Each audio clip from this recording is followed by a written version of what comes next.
very early morning. It was a beautiful day. We had a party, my hair done, had a henna done. For me, it was like Christmas. I remember waking up that morning and they were cooking food in the house, all the neighbours came round, my aunties came round, but something really strange was also happening. I realised my mother wasn't there for some reason. I thought, oh, we're having a party without mum being involved? The old lady came in and she looked at me in my eyes and she said to me, be strong for your sister. My sister was 6 years old, I was 7. She said, be strong for her, make sure you don't cry or you get bullied at school. So for me, at the age of 7, I become a woman for my sister. I remember across in our house, I could hear my sister screaming really loud.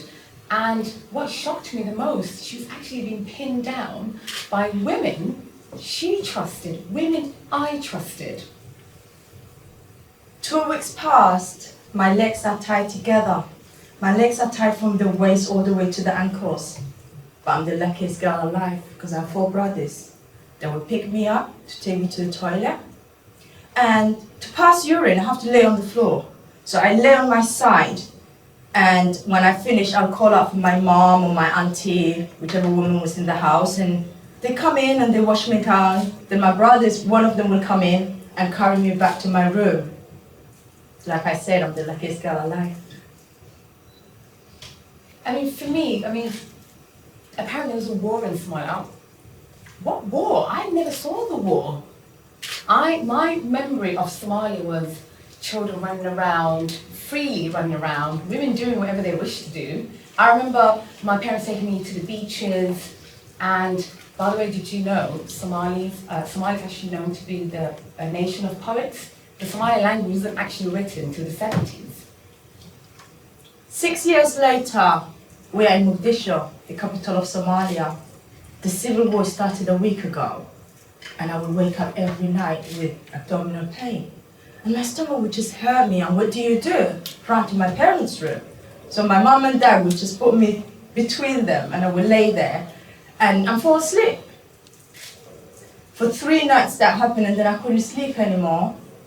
So Daddy said, we need to find a hospital. Well, what hospital? There's civil war outside, there's no hospitals that are open. My nightmare really started during my pregnancy.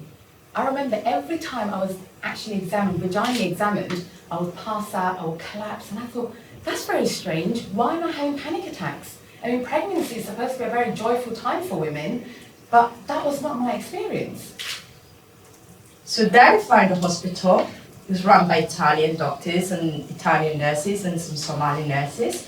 And he took me inside, and the first thing they said was, you need to have a scan. So they took me inside and I had a scan, and they could see a shadow. And they said, we think you got a cyst, but we're going to keep you in the hospital for 48 hours, and then we'll do another scan and see if this cyst is growing.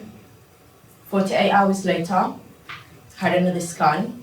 The shadow was there, but this time it was bigger. So they came out and they said to my parents, we need to operate. She needs to have an emergency operation right now. And of course, they said, yes, go ahead. And I remember the doctors explaining after, and they said, when they opened me up, there was blood everywhere. There was blood on the ceiling, there was blood on the floor, there was blood on the bed, on me. And they thought, what did we do? Did we damage her? Did we cut an artery?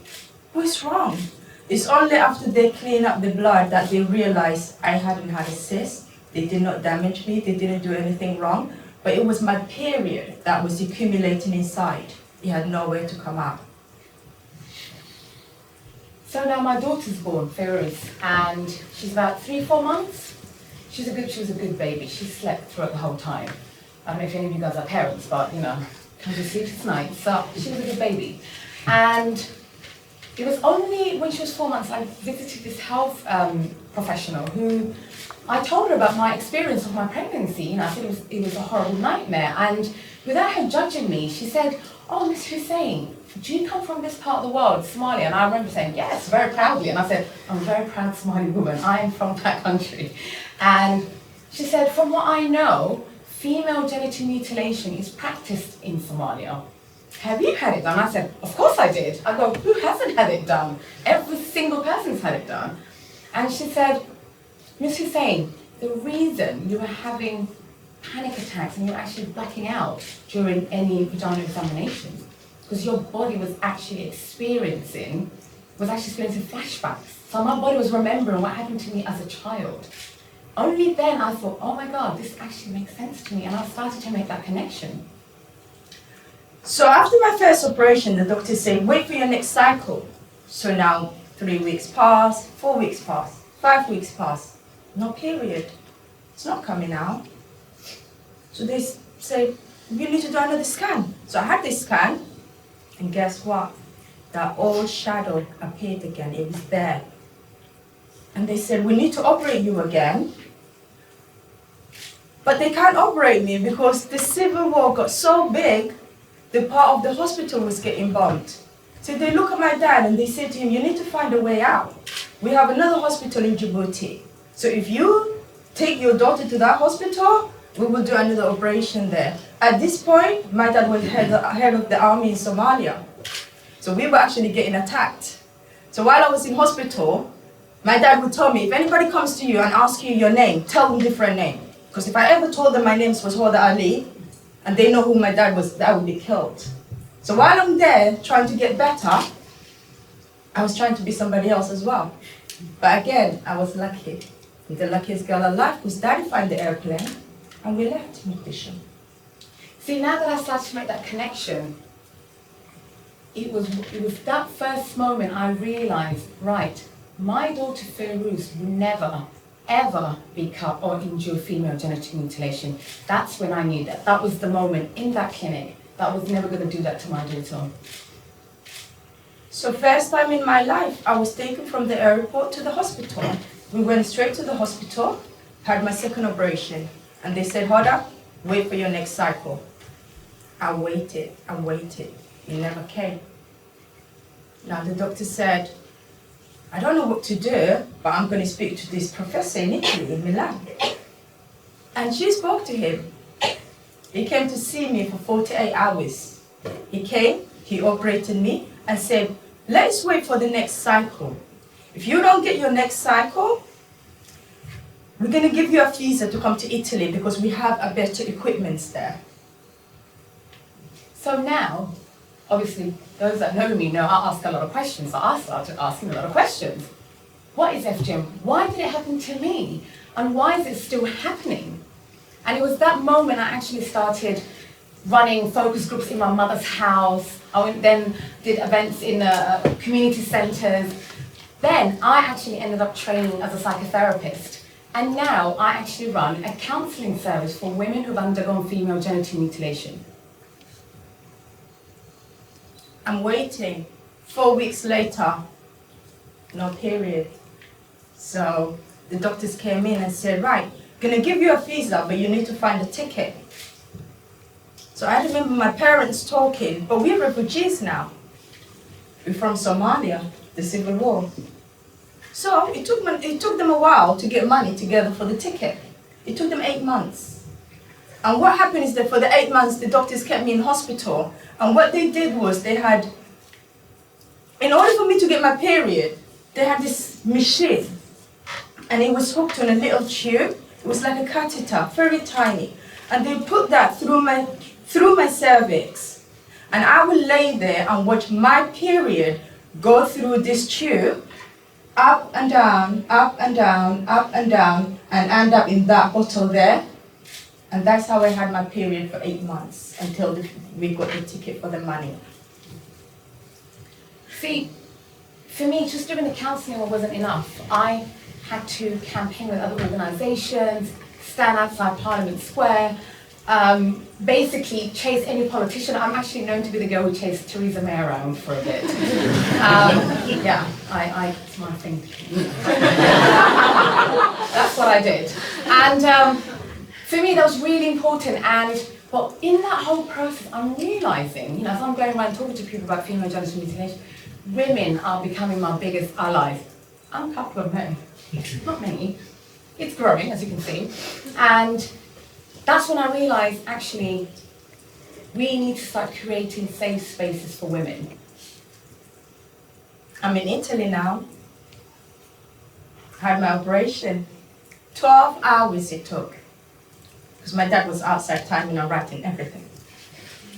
So now they looked at me and they said, Hoda, wait for your next cycle. Hey, I'm getting used to hearing that. So I'm like, okay. And I remember waking up one morning and there was blood everywhere. It was on the bed and everything. So I screamed and I called the nurse. And she ran in. And after a couple of examinations and she looked around, she looked at me and she was smiling. But I was mad. So like, why are you smiling for? Something is wrong. And she looked at me and she said, Hoda, you just had your period. I was like, for me, I never thought I would hear that message, that word. Like, my period? You say, yes, you had your first period. It's like, so daddy came in and I'm happy now. And I looked at dad and I said, Dad, I'm unstoppable now. Let's go and travel the world. See, as I said, I wanted to create a safe space for women where they can make the same connection that I did. So for me, that became my momentum in this campaign. But also what I'm seeing throughout this whole process is my daughter Feroz, the little baby from earlier on. She'll be in the pram, going with me to marches. Her favourite one is actually Reclaim the Night, is her favourite one, while she drinks hot chocolate. Shouting out, don't abuse women in the industry, and she was 7, 8, I think at the time. But I started to realise, I was seeing my child, I was watching my own childhood through her eyes, basically, and I realised my daughter was actually finding her voice. She was actually experimenting with her own voice. And again, it was one of my, who watches Oprah, aha moment I had. And I thought, oh my God, the reason I was cut, they were trying to control my voice. So I'm supposed to be traveling the world, right? I was outside the job center. And this handsome man came to talk to me. I was like, what's your name? Like, my name's Hoda, what's your name? And he said, my name's Elvis. I'm sorry, baby, I'm talking about you. He's sitting over there. And he said, my name's Elvis. And I was like, no, you're joking. He said, no, seriously, my name's Elvis. I was like, I never met Black Elvis. No. So he said to me, I'll take you home, where do you live? And I'm thinking, I just moved in London 12 hours ago. I have no idea where I live. But a couple of directions, he said, I'll give you a lift. And yes, I did jump in his car. She did.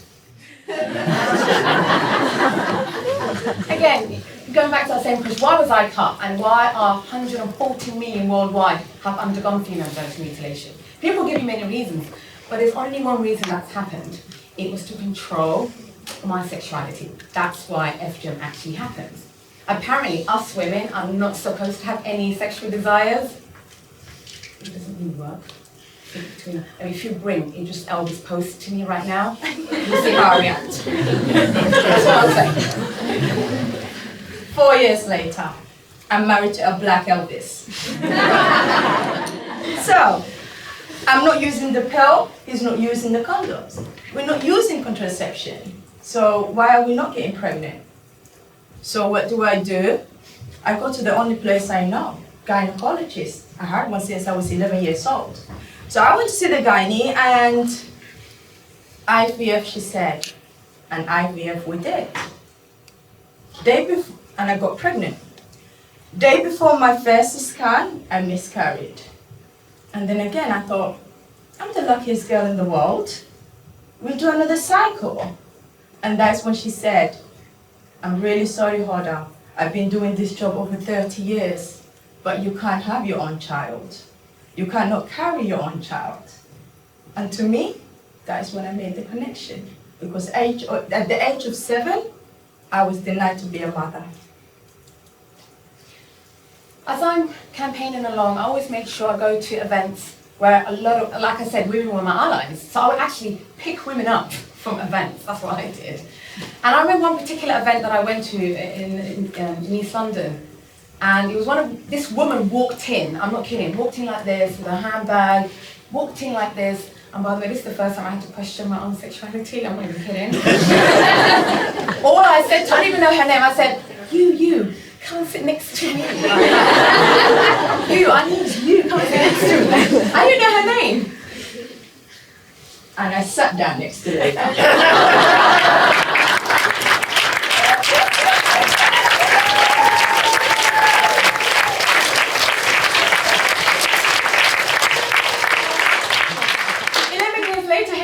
We are telling our stories to you guys. And every single day, we've been sharing our stories.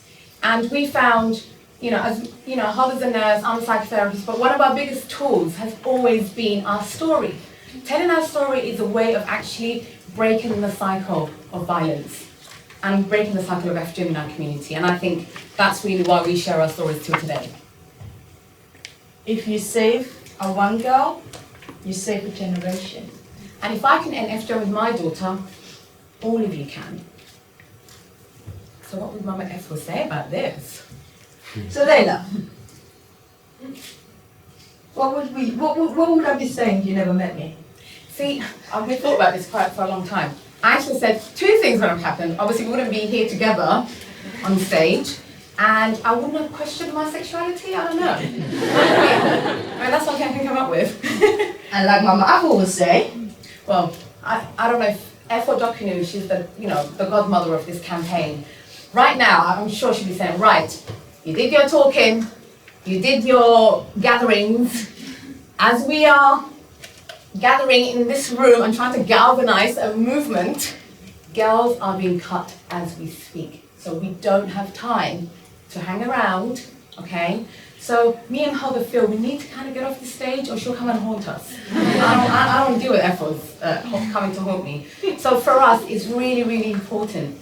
If we can end this violence, so can you. Anyone in this room can actually play a role in ending female genital mutilation for good. Thank you. thank you.